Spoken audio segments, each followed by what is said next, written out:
This is their once in a lifetime opportunity at generational wealth that the world has never ever seen. But unfortunately, the window of time to be able to go out there, buy the Bitcoin and hold it in self-custody, that's going to disappear very quickly. For the simple reason that the wrong folks understand Bitcoin. Governments, institutions, and all these guys that have limitless budgets, right? So for them, whatever remaining supply of Bitcoin that's out there, for them that's like a Mars bar, like in 15 seconds they can siphon it up. Whereas regular folks like you and me, well, we don't have a money printer, sitting in our backyard. So we have to do whatever we can in order to upgrade from worthless paper to actual money. Welcome to the show, Tony. How are you doing?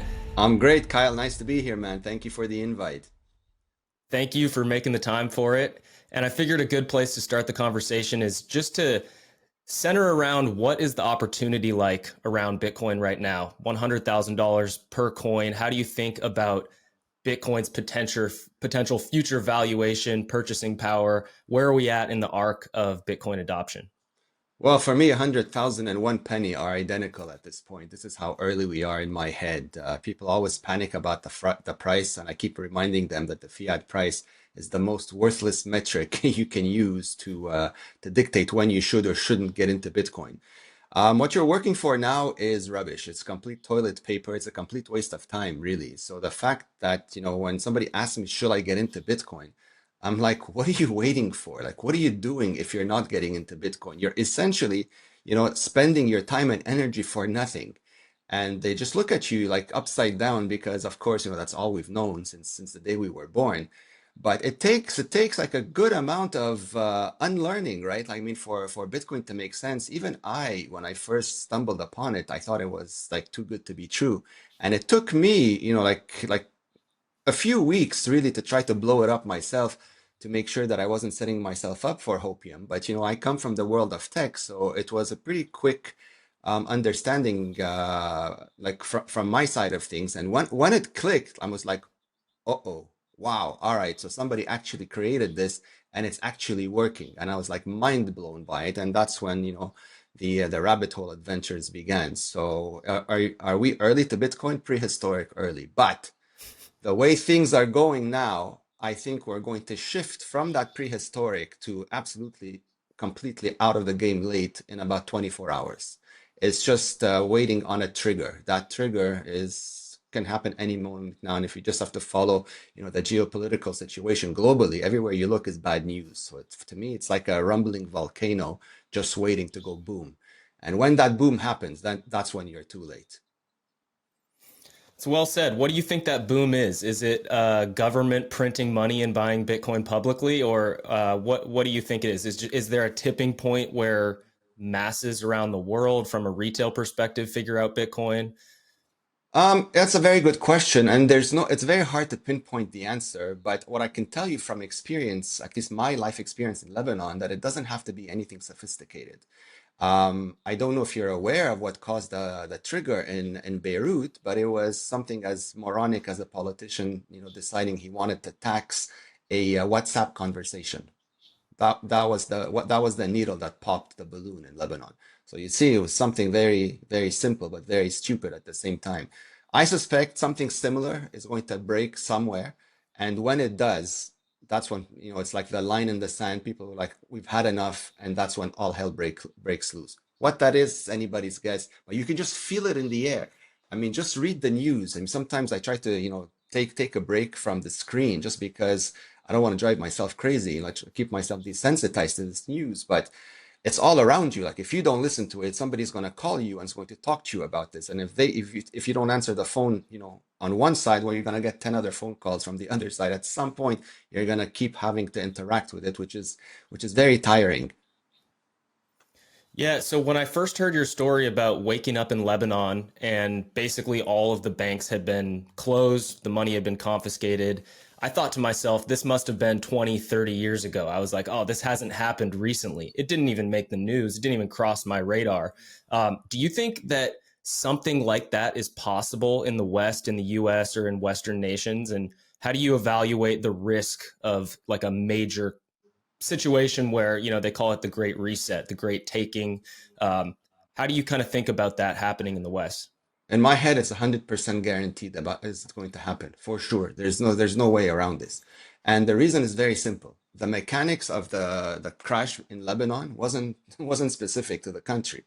The Lebanese pound was pegged to the dollar, and the whole system collapsed. So the dollar being the global reserve, of course, is going to be, the last one to die, but it's definitely on its way out. It's already lost over 95% of its value. Now, the US government has been bankrupt for a very long time, and there's no way, I mean, no way for them to repay that debt. But the debt has to be repaid somehow. So how does that play out? Well, I mean, there's many creative ways that they're trying to offload the debt to 8 billion people, and that's by that brilliant Genius Act. Everybody's cheering it on, but I suspect they're cheering it on because they have no idea what's really happening. And to sum it up, basically, they're they're letting all these issuers of stable coins do so freely, but every time they do that, they have to buy the U.S. Treasury, which is essentially the U.S. debt. And so all these countries that are desperate for something better than their local currency, of course they're going to embrace it because it's the next best shit currency is the US dollar. So they're going to adopt it. And when there's enough, mass adoption of this, what do you think happens? The switch goes on, and that stable coin gets turned into a central bank digital currency, essentially rug pulling everybody and locking them into a system that they cannot get out of. So, stable coins, for those thinking it's going to be very good for Bitcoin, are delusional. All this is going to do is extend the lifeline of the dollar and the US, grip on its control. When people realize that, it's going to be too late. I mean, probably there's going to be ways to get out of it, but it's going to be extremely hard and extremely expensive. And I don't see anyone on the other side wanting to give up their sats for that worthless central bank digital currency. I mean, why would you? You'd have to be like mentally ill to even contemplate it. So that's what I see happening. So when anybody's guess, I don't think it's going to take that long. Some people are giving it 10 years. I'm more in the camp of like less than that, maybe around 5, 6 years. We see something break. Europe, you're already seeing, the cracks are widening every single day. France is on the brink of complete, annihilation. You have Australia, you have the UK. Who knows what's next? All it's going to take is for one G7 country to either collapse or to do a 180 and say, well, you know what? Forget this, we're adopting Bitcoin as well, and then boom, that's when you have, your aha moment, and then things, domino from there. Yeah, I'm in the same boat as you. I think it's going to happen sooner rather than later. Many people talk decades and decades of the U.S. dollar continuing to exist, and maybe it will in some form. But yeah, it certainly seems like we're kind of coming to the end of this fourth turning, you might say, or something like that. And the people who are comfortable, I grew up in a very wealthy, comfortable neighborhood and suburb of Seattle. They're not paying attention to Bitcoin because they look in their brokerage account and they see the numbers going up on the screen of all their other investments. What would you say to them, someone who, preaches diversification, or they have the traditional mindset of finance? What would you say to someone based on your experience, especially in Lebanon? Are they safe if they have, the FDIC backing and the full faith and credit of the United States government, something like that? Like how should they think about getting some Bitcoin and in self custody? These are all like, if you believe in Santa Claus, you believe in all of these gimmicks, all of these gimmicks, because there's no wealth in printed money, in printed paper that is controlled by essentially a group of thieves that dictate what everybody else is going to do with it. The mere fact that you have to invest tells you that what you're holding is worthless. Like, why do you have to take all of that risk just to keep up with the debasement of that worthless paper that you slave 9 to 5 for every day? It doesn't make any sense, right? But you have to do it because if you don't, then your purchasing power gets flatlined a lot quicker. So this diversification using the same base layer, that fiat money, is a lose-lose situation, because one, the more you diversify, the more risk you're taking. I mean, unless like, you don't know what's gonna outperform and what's going to fail. If they all fail, then you're out. Even if you do make some quote unquote profits, After you've done collecting these profits, paying whatever taxes you have on them, and finalizing all of that stuff, whatever is left has to outpace the rate of debasement. Where are you going to do that these days at the rate things are collapsing?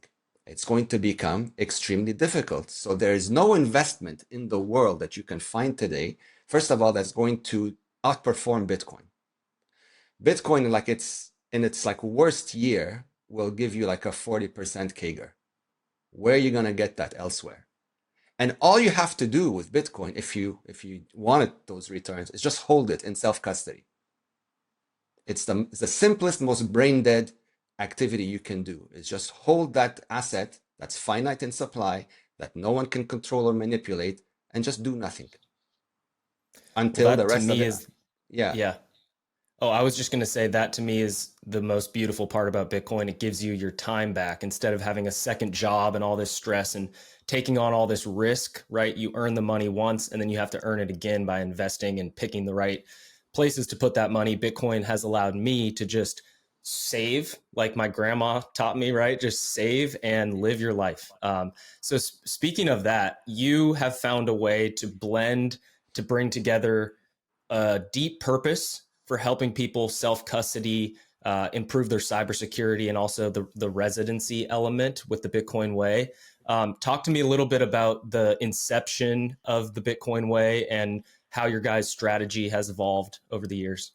Of course. I mean, I stumbled across Bitcoin after my entire life was stolen from me. So I had to, once I dug into the history of money and all the lies we've been told, eventually it led me to discovering Bitcoin. And once it really clicked and resonated, the mission was clear. I mean, if I could get rug pulled like this, millions of others are for sure going to follow. And so I wasn't going to restart rebuilding my life using the same rigged chessboard that destroyed it. And so day one, when that decision was made to rise back up, was done on Bitcoin. It was extremely difficult in the beginning because, I mean, in Lebanon, Bitcoin was like the last thing on anybody's mind. Their immediate needs were to eat, and we were really thrown back to the days of the Stone Age where everybody was bartering, in order to live. So, like my IT skills, cybersecurity skills, those were worth zero. The valuable skills, were like basic things, barbers, farmers, things of that sort, because, those were the immediate needs. Anyhow, you do what you have to do to survive, and slowly but surely, you find ways to get what you want. And the Bitcoin, sat after sat, it stacks up, and the fact that its value goes up as well also helps with the push forward. And so this was what led me eventually to co-found the Bitcoin way, because I'm like, you know what, more people need to understand this. This is the only way we win, is by defunding, the fiat system.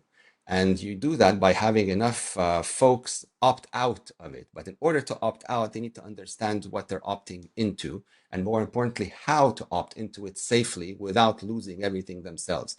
So, because most folks don't come from the world of tech, this is what we bring to the table. We handhold everybody through the process, guiding you, press here, do this, do that sort of thing. There is no guesswork. You will get it right the first time. And we are extremely OCD about the entire process. Like for me, Bitcoin isn't an afternoon hobby. This is the future of money, and it's going to become the world reserve currency. In my head, I'm 100% sure of it, for the simple reason that no government trusts another. And so they are never, ever going to agree on something that they know someone else may have an advantage over them with. It's not going to be gold either, for all you gold bugs. Gold, had value in the physical age. It's nothing more than a relic in the digital age, especially one with AI. You can't move it freely, you can't move it easily. It's highly manipulated. And if by some fluke miracle they decide to standardize on it, I can assure you that by next week, half the planet would have been dug up, and the supply of gold will be exponentially higher than, than what it is now, and you're right back to square one. So this is not going to work. The future belongs to unconfiscatable money, where no living soul, no matter how big or small they are, can control or dictate anything over it. And eventually 8 billion people are going to FOMO into it, because it's going to be the only lifeline that offers the incentives that make sense.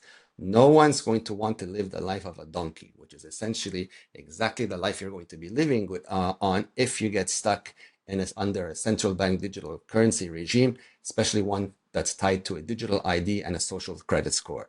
No decision of yours will be yours at that point. Every breath you take will have to be permissioned by some crazy person somewhere around the globe. So, at the Bitcoin way, we're helping build that army of intellectuals by teaching as many folks as we can reach 7 to 10 basic steps around learning self-custody, what hardware to use, what software to implement, how to configure it. We walk you through it all. There's no guesswork. By the end of it, all you have to do is build up that muscle memory, how to send, how to receive, done. We show you how to secure your moving parts, your seed phrase, and every other component that's required to put together the wallet. Show you how to build redundancy. Essentially, we turn you into us so that you're sleeping well at night, knowing that your money is safe no matter what happens, in the outside world. And of course, for us, the road to self-sovereignty doesn't just stop at the money. It's broken up into three categories. There's the money, there's you, the body, plan B. If you're no longer safe or feel safe, in your current jurisdiction, then leave. There are plenty of other options out there. We handhold you through that as well. We meet you in person, introduce you to other like-minded individuals, to help invite you into part of our growing circular economies. It's a fantastic experience. And then the third part is protecting your digital footprint online. Stop leaking and giving up all sorts of private information all over the place. We show you how to opt out of big tech as well, which are nothing more than government surveillance tools now. It's been a complete disappointment to me to see like these big tech companies that, like we grew up with thinking that, they were great, giving us cool features and what have you. All of these guys have been weaponized against us. That phone that you have in your pocket that you're addicted to 24/7 is malware. It is a spy device that is siphoning God knows what without your consent. There are ways to opt out, but you have to stop, trading convenience, trading your freedom for convenience. There are easy ways to opt out that don't mean you have to, go through high in hell water in order to get the results that you want. It's a very easy process. It's just a different one that we've never seen before. Learn a few steps, get used to it. It becomes, something part of everyday life. I really appreciate how you like make it simple and basic because similar to how many folks approach Bitcoin, where it's like an all or nothing type of thing, either I'm going to go all in or I'm not going to have any Bitcoin. I think I had that same mindset towards cybersecurity and privacy in general. And so instead of thinking about it like I need to just immediately be full cypherpunk, I've started to take the steps. And I think it's still a big area of opportunity for myself. But before we get to cybersecurity, I want to ask you a couple of specific things on self custody. Um, number one is just how do you think about evaluating a hardware wallet? What are the things that you consider when deciding which hardware wallet to use? We're very strict on that criteria. We only deal with open source or verifiable source Bitcoin only fully air-gapped signing devices, no exceptions. If it touches a computer or supports multi cryptocurrencies, or if the company behind it is known to support chain analysis or censorship and what have you, we don't even talk about it.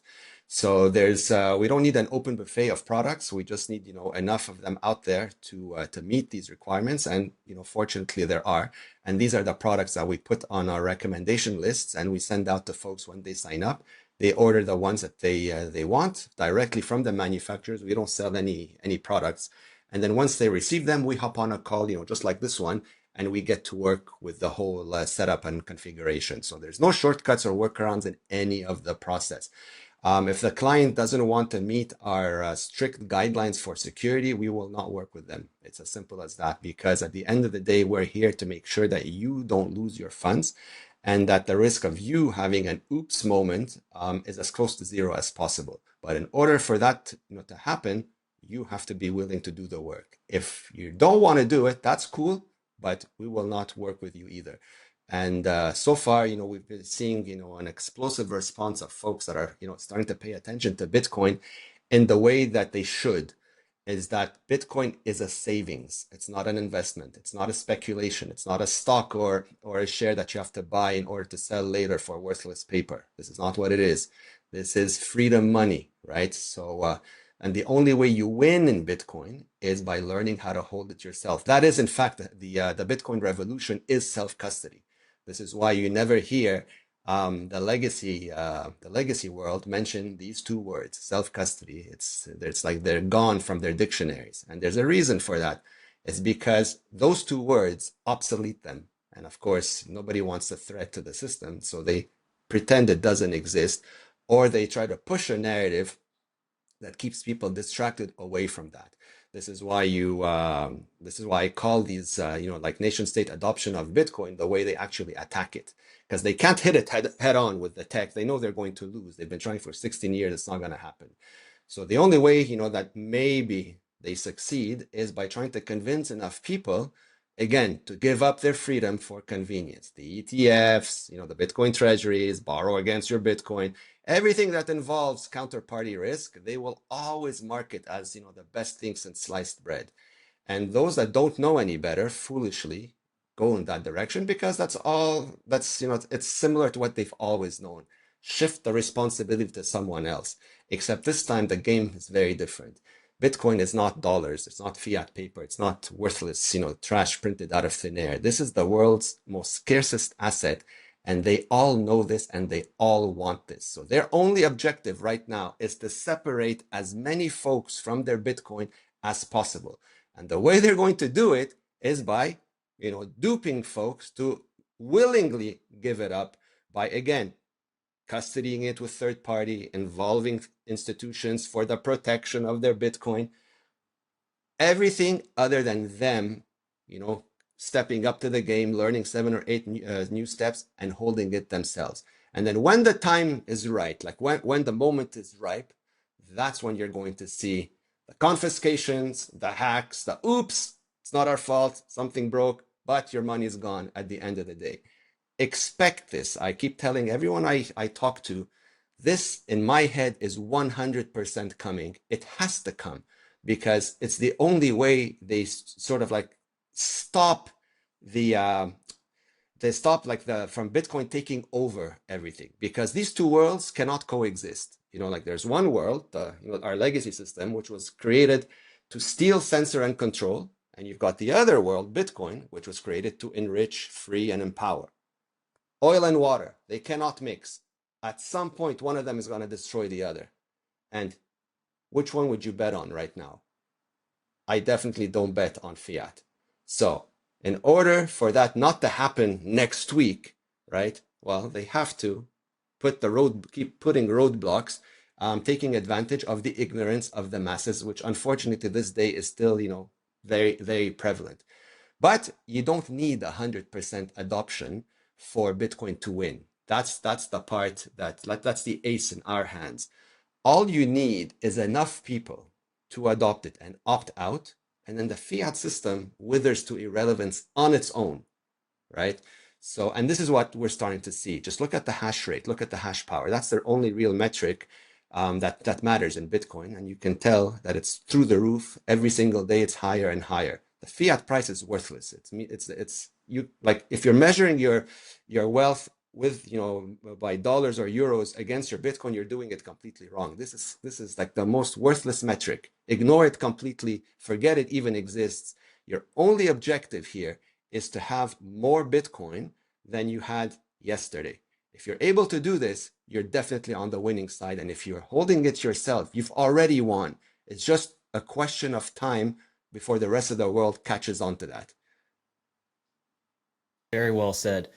One of the questions I had for you was specific to what you just said, which is there a threshold of self custody that you think Bitcoin, the network, needs to have? If 5%, 10%, 20%, or how do you think about the sufficient amount of self custody to protect from this future where it's like a dog being backed into the corner, right? It's starting to lash out. It's realizing that it's on its last legs here. How do you think about that? That's a very good question. I don't think it's that high, man. I think anywhere between 8 to 10%, maybe even less. And it becomes enough that you can completely ignore the legacy system. I mean, when you say 8 to 10% of the global population, that's a lot of folks, right? And I mean, at that scale, the greener grass becomes very hard to miss. And so those that are not on that side, well, everybody wants, what somebody else has. And so they're going to try to figure out a way to get to the greener grass, and that's where you start seeing the FOMO escalate. So anywhere between 8 to 10%, maybe less. I mean, I'm being very like conservative here, but who knows, man? It's not that high. It's really not that high, and we're already starting to see these numbers increase on a daily basis. I know because we work, with tons of folks regularly, and the questions that we're getting these days are very different than those we used to get like 3 years ago. The questions today are very specific. What do I need to protect this? How do I get into this as quickly as possible? And can I move this anywhere around the planet easily? These are the type of questions we get. Where 3 years ago, where do you think the price is going to be in 6 months? Like, should I buy now, sell in 8 months, 1 year? Like we get all these types of questions. Not anymore. These questions now is like maybe once in a blue moon we hear someone, and then that's quickly fixed within like a 7-minute conversation. So Very very bullish, interesting. very, very bullish on that front, at least within the circle of folks that we are interacting with. So I can only speak, about our experience, which I'm sure others can also relate to and resonate with. Yeah, I ask people, how many dollars do you need to retire? It's just kind of a mental exercise, and maybe the number, who knows? Some people throw numbers around, but it's like millions and millions and millions of dollars. It's so much money because you just don't know what the value, how much purchasing power those dollars will have. And I'm 30 years old. If someone's my age, they may not retire for 20 years. You might have a life insurance policy that's going to pay you out $3 million. That might not even buy you a starter home when you're 55, something like that. That's Versus exactly right. Bitcoin, where you have a fixed amount of this asset that cannot be changed. So I was going to ask you about this concept of the medium of exchange versus store of value. I've heard you speak on it before. How do you think about the importance of actually being able to spend your Bitcoin and use it as money? It's the most important thing. I mean, if you look at the first line of the Bitcoin white paper, it says peer-to-peer electronic cash. It's money. It's not a store of value alone, contrary to what, some legacy institutions would like you to believe. Because if that's all it was, at some point it will fail because they'll co-opt it. So it's dead. And if you wanna dumb it down even more, just think about it this way. How many people can actually own a UTXO today? Like to go somewhere, buy Bitcoin and hold it, in self-custody. I'd say it's like 1, maybe 2% of the global population, those living in, financially privileged, comfortable situations. For them, you can do this. But how many people can use Bitcoin as money? It's 8 billion people, right? So what's easier to co-opt, the store of value alone or 8 billion people using it as money? So the only way it remains decentralized and secure is via the medium of exchange. And this is what we're seeing, thankfully, because 40% of the global population has never had a bank account. They've been debanked forever because some people decided that they were not good enough. But guess what? Today, all these guys have cell phones, and now all these cell phones have apps that transact in Bitcoin. So for the first time ever, these people have a savings. So for them to understand Bitcoin, it's a 10-second process. There's no convincing required. They learn the steps, they download the app, they learn the steps, and they're like, holy shit, we've never had this. Like for them, this is like hitting the jackpot. And so, but they're using it as money to live. So they're running their own businesses, they're managing their own lives. Somebody has an income, they're making $20, $30 worth of Bitcoin a day. They're not storing it in self-custody. They're using that Bitcoin to go buy groceries or whatever other essential needs that are required to live, right? And so because Bitcoin is being used more and more as money is why I think the value has value. Of course, the scarcity is also a big component, but without it being as money, there's no decentralization or strength of anything. So this is why we incentivize folks to stop believing that nonsense that you should never ever spend your Bitcoin. Spend your Bitcoin, replace it. Spend and replace. Why? Because the more you incentivize merchants to accept it, the more it becomes normalized in the heads of normal people that have no idea what's going on yet, that this is money. Like you walk into a store, there's cash, credit cards, Bitcoin. Cash, credit cards, Bitcoin. So subconsciously, people are like, what is this Bitcoin thing? Is it money? Is it cash? Is it like they start asking all the right questions, and eventually they get it. And then once they understand where, all the other benefits coming, that you don't need the bank, you don't need the permission, you don't need all that nonsense, all that red tape that comes along with it, well, obviously the incentives are a lot more attractive, and eventually they will head in that direction. So anyone that we speak to that runs a business or offers a service, where they're, charging folks, we tell them start accepting Bitcoin, and not just accept it, incentivize folks to pay you in Bitcoin. And they're like, but how do we incentivize them? Well, give them a discount. And I don't mean like a pathetic 5% discount. Give them like a 30% discount, so that it really like makes them think, like, hold on a second, 30%, that's a big chunk of change. Okay, how do I do this Bitcoin thing, right? So even though initially they don't understand what they're doing, they just want the discount. Once they get it, that will unlock the follow-ups. All right, so this Bitcoin thing, now I paid it, I got it 30%. What more can I do with it? Like the questions, they start, organically growing, and before you know it, this person that knew nothing, all of a sudden now understands Bitcoin, wants the self-custody, building their whole lives around it, because they understand that this is their once in a lifetime opportunity at generational wealth that the world has never ever seen. But unfortunately, the window of time to be able to go out there, buy the Bitcoin and hold it in self-custody, that's going to disappear very quickly. We're at the very end, for the simple reason that the wrong folks understand Bitcoin. Governments, institutions, and all these guys that have limitless budgets, right? So for them, whatever remaining supply of Bitcoin that's out there, for them that's like a Mars bar, like in 15 seconds they can siphon it up. Whereas regular folks like you and me, well, we don't have a money printer, sitting in our backyard. So we have to do whatever we can in order to upgrade from worthless paper to actual money, right? And so this is why we stress that Bitcoin is a savings. It's not an investment. Forget that. That's a lie. It's a savings that appreciates in value. That's how your purchasing power increases.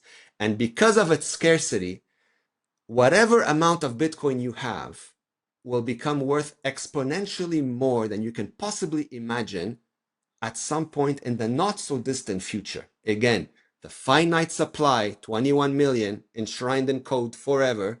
4 of them are gone, lost to oblivion. Whatever is left is what whoever's paying attention today is going to be able to get. So just imagine the purchasing power this thing is going to unlock when everybody clues in.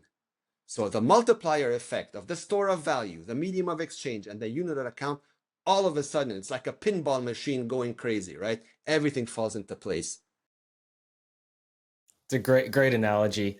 Um, yeah, it's interesting. There's this idea of living on a Bitcoin standard, and when you first get into Bitcoin, it's like you're listening to podcasts, you're on Twitter, you're posting. But I think many of us Bitcoiners, we come to this conclusion that we actually want to do more. We maybe struggle with the idea of having a 9 to 5 fiat job that's meaningless, that we don't find purpose in, when we understand this revolution is happening right in front of us. And I agree with you. We are moving towards a Bitcoin standard, and it's not something that is going to happen it may happen like very quickly on a grand scale, but my perspective is that it can happen right now, today, anytime you're ready personally. It happens on an individual level. So can you Absolutely. explain from your perspective what it looks like to live on a Bitcoin standard? Is it like how do you kind of think about what that even means? Well, look, in my case, I'm a bit more biased than your average person, simply because I went through what I went through, and Bitcoin literally saved my life. It was the hope that gave me a reason to get back up. Without this, I don't know if I'd even be here having this conversation with you. So once you get to that level of conviction and understanding, then you do everything possible to ensure you can live on a Bitcoin standard. Because in my case, I had no choice, right? And so over time, your life becomes cheaper, and in many cases free, because as Bitcoin's value appreciates, well, things for you, prices are going down, they're not going up. And of course, when we founded the Bitcoin way, the decision was made, from the first minute, that we will not accept a single penny in fiat, no exceptions. So that was already like a monumental hurdle in and of itself to overtake. But we made the decision that if we're going to start clean, it's going to be clean 100%. And so, we started building on that. And of course, it took a lot of hard work initially because most people don't know Bitcoin, don't understand Bitcoin, don't want to spend Bitcoin. You have all that stuff. But with enough pushing of education and explanations and all that, slowly that momentum started to shift. And over time, living on a Bitcoin standard becomes much easier. Like the hoops you have to jump through in order to live on Bitcoin decrease. Like from just 3 years ago, I'd say there's an 80% drop in the number of steps. So it's really now like it's like a 10 or 20-second process. So two ways to do it. First of all, you try to surround yourself with as many Bitcoiners as possible, as many circular economies or services as possible, so that you can always interact in Bitcoin amongst people that you know. So as long as you're able to cover most of your needs, initially it might take you a little while to put all these pieces together, but once they're in place, they're done. They're trusted individuals, they're like-minded folks, amazing folks when you deal with Bitcoiners. Once that's in place, it's a done deal. In the situations where you can't do this, there are a lot of debit cards that are out there now that you can, power up with your Bitcoin, and you go out in the world and you tap, tap, tap, and in the background, what they're doing is that they're selling little pieces of your Bitcoin for whatever local fiat currency is to pay for the item. So either you pay Bitcoin natively, or in the situations where you can't, use the debit card. But both ways, you are living on a Bitcoin standard. So in our case, we earn everything in Bitcoin. Everything in is Bitcoin, everything out is Bitcoin. So with these two mechanisms, we're 100% on a Bitcoin standard. And the more folks we meet, and the more folks that come into Bitcoin who are entrepreneurs, well, they're bringing an added service into these circular economies that is now Bitcoin only. So that eliminates one less thing you have to pay with fiat, right? And as more people do this, which is again why we incentivize folks to adopt Bitcoin with whatever business that they have, eventually you will not use Bitcoin. You'll even forget about it depending on where you're living. So I'm very bullish on this because I can see the excitement. I can see people wake up. Global events are the best marketing for Bitcoin. If you're living in Australia now, you are not running towards Bitcoin. You are like sprinting towards it. If you live in the UK, you're sprinting even faster. And one by one, you're going to see more countries push people into that direction because the alternative is a complete nightmare. I've been fortunate to travel to a few Bitcoin circular economies, El Salvador, Costa Rica, Bulgaria. And you said something earlier about how these people are using it as a medium of exchange. They don't necessarily need to know all the mechanics of how Bitcoin works. They just know they have an app on their phone, they receive it, it's digital money, and they don't have to go to the bank, right?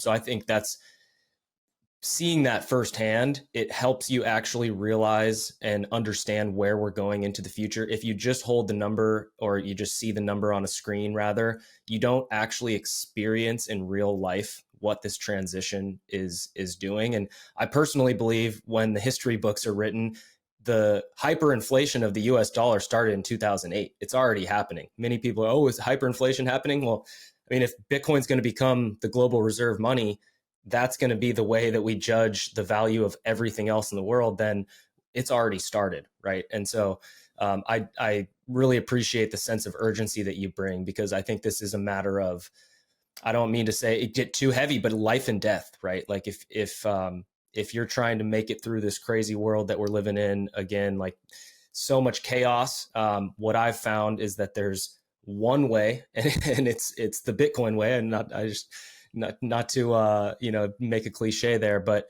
I have found personally that being around Bitcoiners, being in this optimistic community, has changed my life in so many ways. Um, how would you describe how Bitcoin changed your life? You said you found it. How did you find it? Like you obviously had this experience in Lebanon, but what was the moment where you found Bitcoin? I stumbled across an Andreas Antonopoulos video in my 9 months of like extreme depression. One day I just happened to turn on the computer and just just leafing around YouTube videos, and then I stumbled across it. And I had to listen to it like several times because the first time, I'm like, maybe I'm just crazy, right? Like I'm not in the right frame of mind.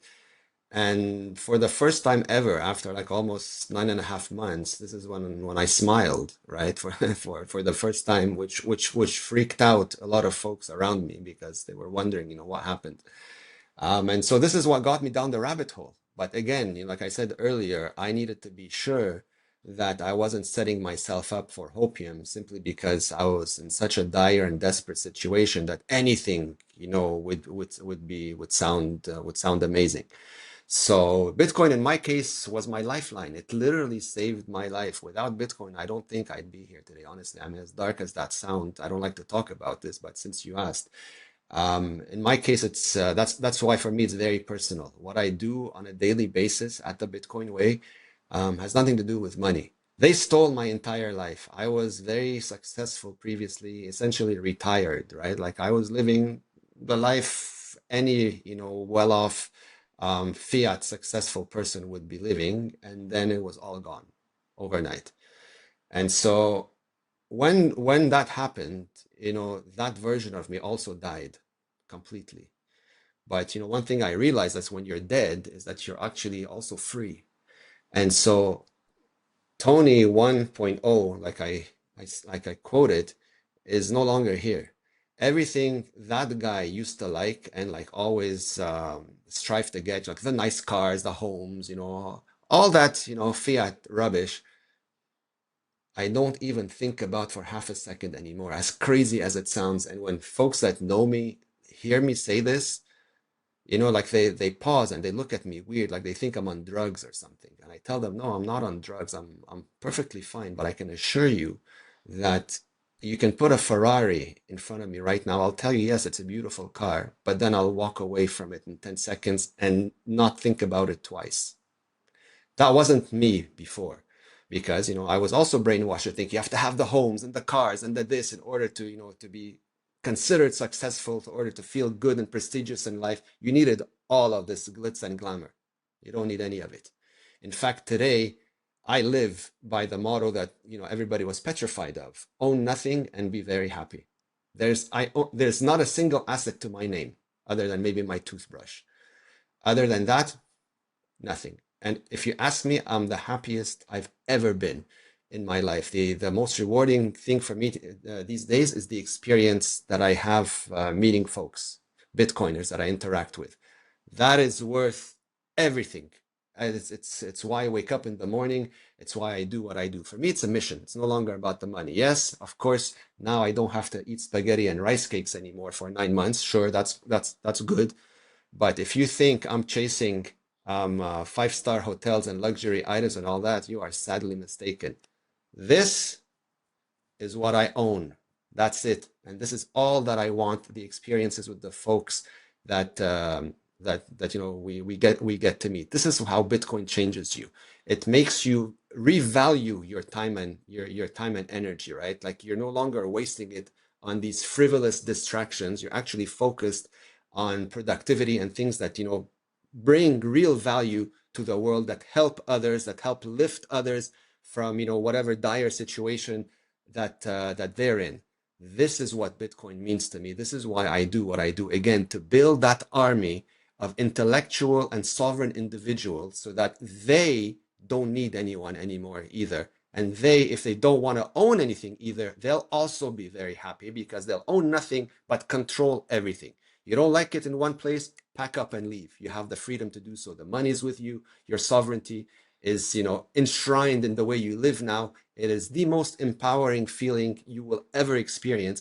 But no one will truly understand this until they walk in these shoes. Like you can hear about it in theory and it sounds amazing, but until you actually walk in these shoes and it's you, it's not going to flow through your veins in the same way. And so this is what we're trying to help people understand here and help and push them, guide them into seeing that future, that way of life. And I'm very bullish on this. I genuinely believe we are moving into a world, I call it the Elysium world based on that movie, where everything is so magnificent because, again, it's based on something we've never had before: incorruptible money. So the possibilities, the enrichment, the renaissance that is possible from a world like this, like your only limit is your creativity. And, as much as you want to like go nuts with it, I'm sure it'll still surprise us. I was on a bike ride yesterday and I was thinking because I'm going to give a talk in El Salvador and talk a little bit about why I'm building on Bitcoin. And I really appreciate hearing your perspective because it is so true. You need to have, it's not about retiring on Bitcoin. That's the thing that drives the clicks on YouTube and that maybe hooks you in. But once you realize that actually how you spend your time is more important than how much Bitcoin you have, I don't intend to retire. I intend to do meaningful work and I want to have kids. I want to raise those kids in a community of like-minded individuals similar to what you describe, intellectual, sovereign, people that are optimistic about the future. um, I don't hear this when I see the crypto discussion. And, from the outside, it might make sense. It might be hard for people to understand or wrap their head around. There is no second best. There's Bitcoin and then there's the rest of crypto. I'm just curious, what's your perspective on all of the altcoins? Is there any value? Is there any coin that you think doesn't trend to zero against Bitcoin? They're all garbage, complete garbage, 100%, every single one of them. They're all speculation. If you like to gamble, like going to the casino, you can try your luck at some of this garbage. If you get lucky, if you're smart enough, you'll get out and convert it into Bitcoin. If you're not lucky, or if you're just overly greedy and you start, engaging in whether it's leverage or any other, silly trade that goes on in that world, well, if you lose everything, it's on you. I don't think about that world, Kyle, anymore. Honestly, like the whole fiat world in my head is dead. It doesn't exist. I have to, sort of remember it because, of course, we interact with people that are still not living, in the future that I've put myself in. But other than that, I don't think about it twice anymore. And it's one of the most freeing state of minds to be in. It's you surround yourself with like-minded individuals. You provide good value into the world. You don't think about the evil anymore. Like it doesn't affect you. So all these clickbaits that you hear, how much you need to retire and how much Bitcoin is enough, all of these are just folks that still don't understand Bitcoin, and are just still measuring their wealth in meaningless paper. Like if you're still counting dollars and comparing it to how much Bitcoin you haven't understood anything. Again, those two worlds, you can't measure Bitcoin from that world. One's designed to go up forever and one's designed to go down. It just doesn't make any sense. So that's how I know that someone either is a fake Bitcoiner or simply just doesn't understand enough and is just rambling, on buzzwords for engagement farming and what have you. We don't do this.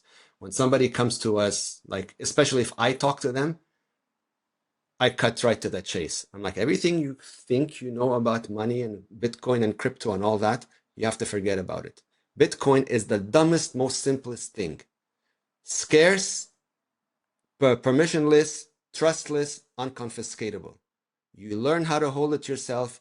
You use it as money. That's it. You don't have to complicate your life with prices and charts and spreadsheets and all of that nonsense. That's all TradFi garbage. You want to walk away from that world. That world is a rigged chessboard. There's no good solution from within that chessboard. The only right solution is to opt out of it completely into another chessboard where no one can rig the rules. And that is Bitcoin, right?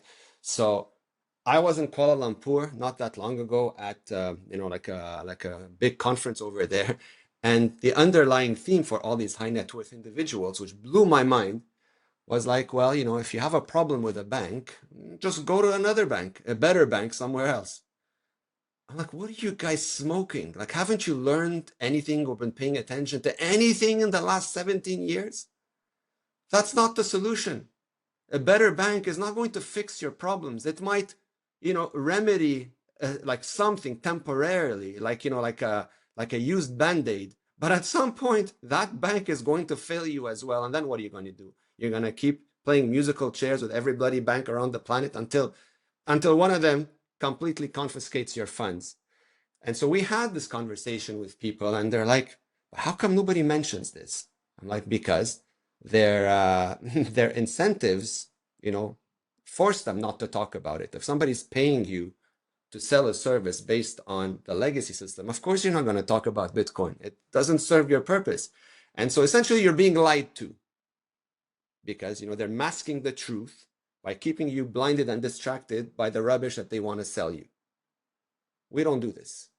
So we walk in and we're like, all right, you have this world and you have this world.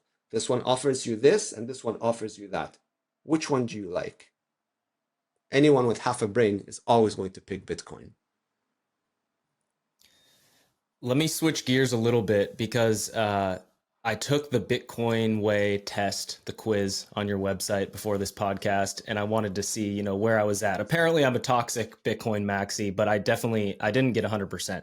And I think I mentioned earlier, but cybersecurity specifically, and this idea of flag theory, residency, having optionality for the future. Bitcoin is incredibly powerful, can protect you from the debasement, the inflation, but if you're living in a place that is going to shit and there's violence in the streets, or you're raising your kids around a degenerate community that's not something that you want to align with, how do you start walking people through the considerations around both of those things, cybersecurity, just getting started tactically, and then thinking about where to potentially have a second passport or where to get residency somewhere?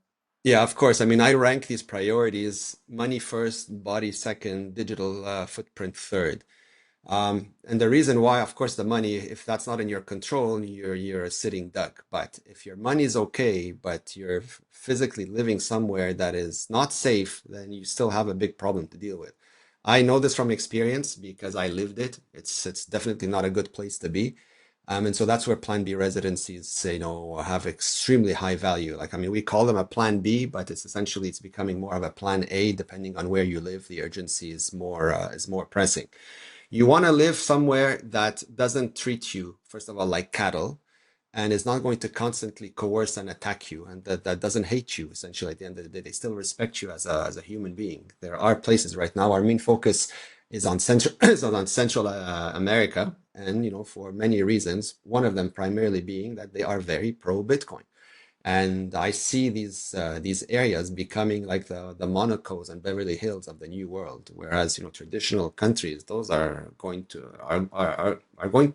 collapse. It's going to be like a disaster, depending on where you come from. So Plan B residencies are important. You protect your money and you protect your body. Once those are out of the way, then anything you want to do becomes a much easier conversation, and sort of like you fine tune the process further by opting out of the surveillance and censorship of big tech. Ever since COVID was like the big test, but also the big wake up call. The open source movement has always existed, throughout, the beginning of time, but ever since COVID, it's been like on a surge. And because COVID really was like a crazy wake up call on so many levels.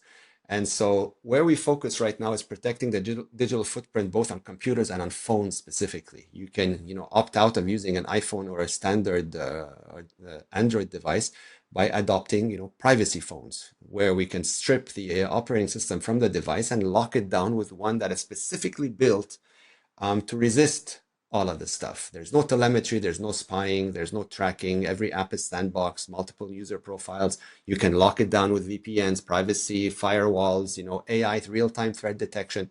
Crazy, crazy powerful. Like, I mean, I jokingly call it like the James Bond or Jason Bourne phones, but because they literally are, that powerful.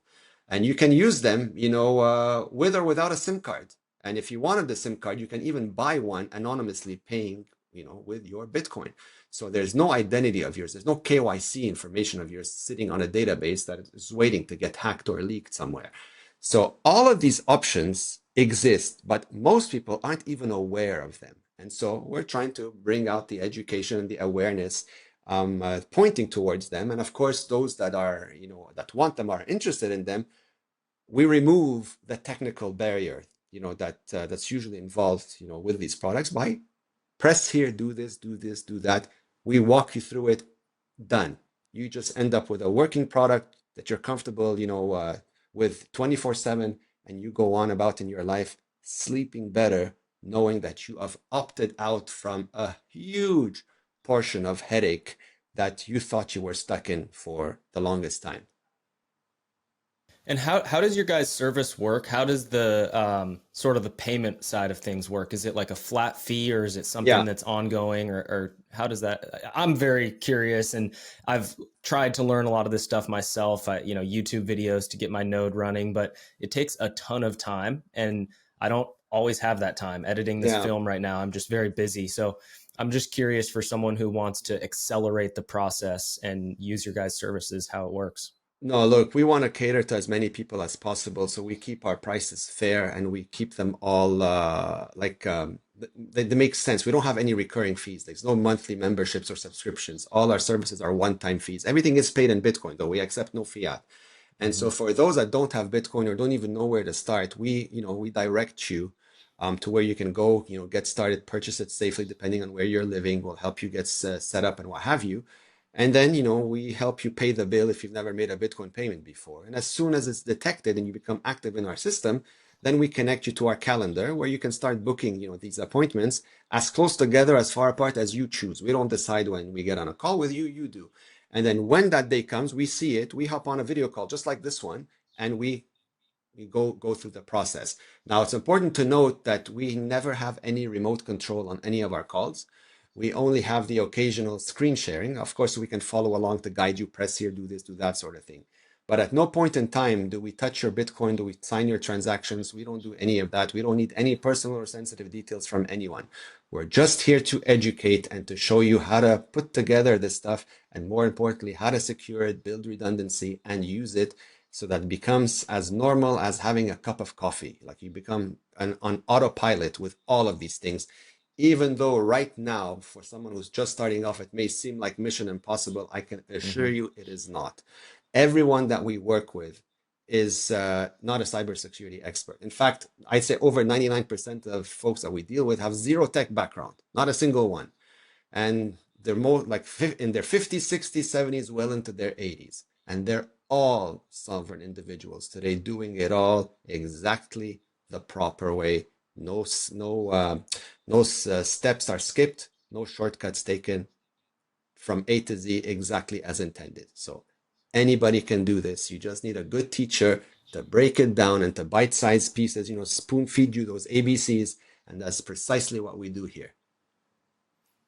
Beautiful. I really appreciate, having values and actually acting in alignment with those values. There's a lot of Bitcoin companies out there. I think from my perspective, one of the things that is very unique about you guys is this 100% self custody mission, not actually collaborative custody where you have a key here and a key there, and then we hold one of them, or multi institutional custody. I think those things maybe they have a place for some people, but for me, it defeats the whole entire purpose of Bitcoin if you don't have Absolutely. 100% self custody. Absolutely agreed. For regular folks, we don't even talk about these things. They're all counterparty risk. They're being sold as like, for safety and protection. From a cybersecurity point of view, these are all illusions. And I'll explain to you why very briefly. First of all, if you're involving an institution in your quote unquote protection, you're giving up three things. One, most of them are going to KYC you. All right, so you're going to give up your identity, your passport, whatever, other stuff they ask for you. And you're praying to God that they're holding it and securing that information properly. If they get hacked, leaked, whatever, all that information is in the hands of someone with obviously bad intention. So you potentially have a problem on your hand. That's one. The other problem is privacy. You have none. When you involve a third party, they have full eyes on your wallet 24/7. Anything you buy, anything you spend, anything the day you breathe on your Bitcoin, they know. You may not care because today's fiat price, it doesn't phase you that much. But if you wake up tomorrow and Bitcoin's like 1 million or more, trust me, you're going to care. And you don't want anybody over your shoulder knowing all of your business. So that's two. The third thing they don't tell you is that they're holding one of your keys. In the event that you lose one of yours, you can feel confident you can call them and like, oops, they will sign for you and everything is hunky dory, right? Except what happens if things get bad enough and a government coerces them or prevents them from signing your keys and you've gone ahead and lost one of yours. Well, now essentially you're screwed. And if you think they're going to stand up for you in an event like this, you are delusional because these people are going to protect themselves first, not you. you are going to become a casualty of that problem. But at the end of the day, you're the one, who's lost all their funds. Now, they don't talk about these things because they assume, these things are never going to happen here. But in my experience, when things get bad enough, these are the first things that unfold, and they will happen and they will take place. And a lot of people are going to be crying because they think they are doing it safely. Again, the delusion of trusting third party, that is a myth, a lie that we've been fed since day one. It's a psyop, it's a brainwash. I understand it's very hard to let go of it, but believe me, it's the right decision. Think of it as like a drug addiction that is killing you and you need to wean off of it. So once you're out, then you start seeing clearly. You don't need any third parties. It's about personal responsibility. If you make a mistake, you're going to lose your funds. Sure, yes, that sucks. But the chances of you doing that once you've understood it properly are as close to zero as it's going to get. So that's not really a concern of mine. Multi-institutional custody might make sense for institutions, whatever specific cases, maybe they have a place in the world.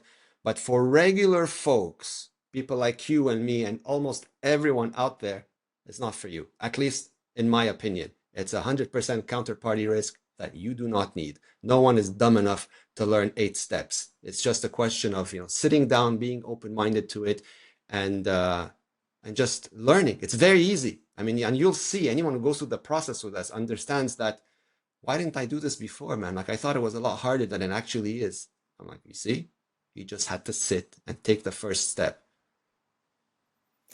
Awesome. Well, I was wondering if you have any resources that you'd point people towards, any podcasts or books, also your guys' website, just for people to get started and start this process themselves. Yeah, our website is full of like valuable information that we constantly update, whether it's podcasts, blogs, all sorts of things are on there. Other than that, they're focused on signal, on real Bitcoiners. You've got people like Saifedean Ammous, you've got people like Jeff Booth, you've got people like Andreas Antonopoulos. Stay away from anyone shilling anything TradFi. This is not the place to get your advice from. Anyone measuring wealth in dollars or euros is not the right place to get your information from. You want to focus on first of all, someone ideally who's living on a Bitcoin standard and who prioritizes and is borderline obsessive over 2 words: self-custody.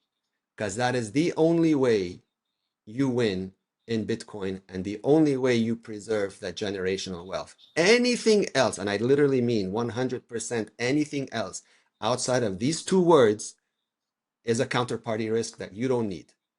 So focus on these channels, people that, emphasize that way of life, and don't sway back and forth. It's either you're in or you're out. We are 100% in. Bitcoin is the future. There's no turning back. Fantastic. Well, I will be linking all this stuff below in the description of this episode. I had a ton of fun and really appreciate your time, Tony. So thanks for doing this. And I look forward to seeing you in person at one of these Bitcoin events. Absolutely, man. Likewise. Thank you for having me, Kyle. All right, that's a wrap on the episode. Thank you guys for watching. If you got any value out of this show, I would love to hear about it. You can tag me on Twitter or Nostr, or just drop a comment below, help spread the message, share this show. And if you haven't already, please leave a 5-star review wherever you're listening to podcasts. It means a ton and it helps grow this show. So on that note, I've been thinking about ways that I can make this more sustainable, monetize the podcast without selling out or, selling you guys something that I don't genuinely believe in. And the way that I'm going to do that is by being transparent and just sharing what I'm working on and giving you guys opportunities to support it if you believe in it. So first off, I'm going to Bulgaria in just a few weeks to make a film called Build on Bitcoin, The Bulgarian Journey. I'll be traveling the country, learning about the different initiatives and telling the Bulgarian story, hopefully inspiring people to go from Bitcoin holders to actually Bitcoin builders.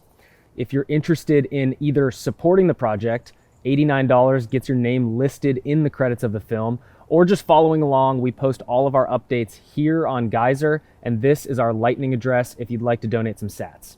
Secondly, if you're looking to level up your energy, cognition, and focus, I've got the perfect product for you. It's called Earthy Energy. I founded this company, Earthy, in 2023 because I recognized that the supplement industry was shady, was full of crap, was using things like proprietary blends to protect themselves, but actually hurt their customers because their customers are spending money to make themselves healthier. How can they possibly make themselves healthier if they don't know what they're putting in their body? So we recognized that there was an incentive problem here, and we started Earthy with complete ingredient transparency. So we actually tell you, if you can see that, we tell you every single ingredient in the product and where it's from down to the farm level. So in one scoop of Earthy Energy, you're gonna get almost 5 grams of cacao, which gives it the delicious hot chocolate flavor, some cardiovascular benefits, 120 milligrams of guayusa, which is a clean caffeine source from the Amazon. And it's similar to yerba mate. It gives you this long lasting clean energy without a crash. And then functional mushrooms, lion's mane and cordyceps give you a brain, cognition, memory, focus boost with the lion's mane, as well as some immunity. The cordyceps gives you ATP production, which actually improves cardiovascular performance. It's almost like a little performance enhancing drug, if you know what I mean. So if you are looking to level up your work, your workout, whatever you're working on, the goals and dreams that you have in this life they're attainable, but you need the energy to go after them. And I started this company and I believe in this product, so that's why I'm sharing it with you guys. So if you want to try Earthy, the link is down below. Thanks for watching. Appreciate your guys' support. Till next time.